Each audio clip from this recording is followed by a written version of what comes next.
I'd grown up seeing Harry Chandler's face in both huge Hollywood productions and tight, well-produced independent films. He was sexy, had terrific range, and was convincing as a hero and as a villain. I'd checked out Chandler's bio before getting on the road to South Beach Harbor, and, as I'd expected, his story was now colored by the disappearance of his high society wife, presumed dead. Much had been written about Chandler's trial and acquittal, a story as dramatic as any film since Citizen Kane. Popular opinion had it that even though the evidence wasn't there, Chandler had nonetheless been involved in the crime. He had made a few pictures since he'd been found not guilty of murder, including the iconic Time to Reap, a cynical look at the meltdown of the global economy. Chandler had won an Oscar for that performance, his second. I have to admit, I was eager to see him in real life.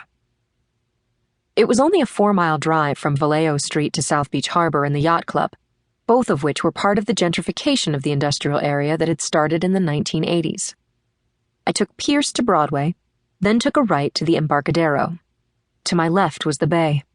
I saw sailboat masts showing above the yachts filling the harbor.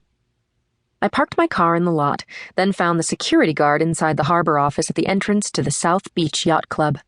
He wrote down my name and badge number, made a call, and I went through a gate and found Chandler's boat, the Cecily, at the end of a pier.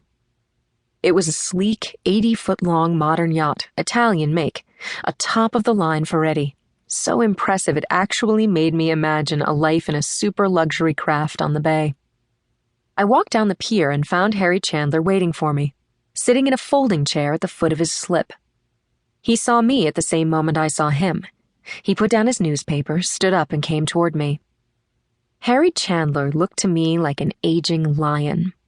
He was bearded and his face was lined, but he was still handsome. Still the star who'd made female moviegoers all over the world fall in love with him.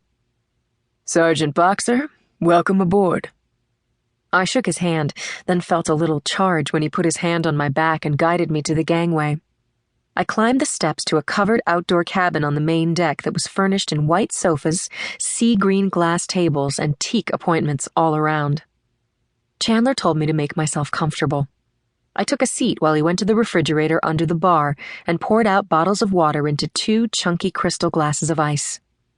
When he was sitting across a coffee table from me, he said, I read about this, what would you call it, this horror that happened yesterday. And Janet called nearly hysterical.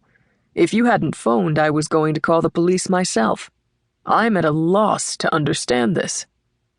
I kept my eyes on the actor as he spoke. I'd seen his handsome face so many times. I felt as if I knew him. Was he telling the truth or giving a performance? I hoped I could tell the difference. I showed Chandler Jane Doe's picture, and he half turned away, then dragged his eyes back to the photo. I don't know her. I am wondering, of course, about Cecily. We still don't know what became of her. Could she be one of those victims in the garden? That would be a hell of a thing. Wondering, Mr. Chandler? Yes. I want to know what happened to her.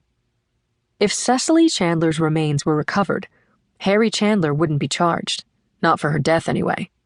He'd been found innocent of her murder and couldn't be tried for it again. But if Cecily Chandler's remains had been buried on his doorstep, Harry would be the #1 suspect in 6 other deaths. Could Chandler have killed women over time and buried them in the dark of his garden, trusting that they would never be found? Had he kept the house he no longer used so as to protect his private trophy garden? Did Nigel Worley have a better reason than his wife's crush on a movie star for the anger he expressed on hearing Harry Chandler's name? Harry Chandler was sitting so that the San Francisco Bay was at his back. I thought about convicted murderer Scott Patterson, recalled that his dead wife and unborn child were found washed up across the bay. It seemed very possible that a lot of bodies had been dumped in the water here, that they didn't all wash up on shore, and that some were never discovered because they floated out to sea. I smiled at the movie star and tried that charm I'd joked about to Conklin. Can you tell me your movements over the last week, Mr. Chandler? Call me Harry, please. Of course, you need my alibi. He walked to an intercom panel in the kitchen, pressed a button, and said in his memorable, resonant voice, Kay, the police want to talk to you.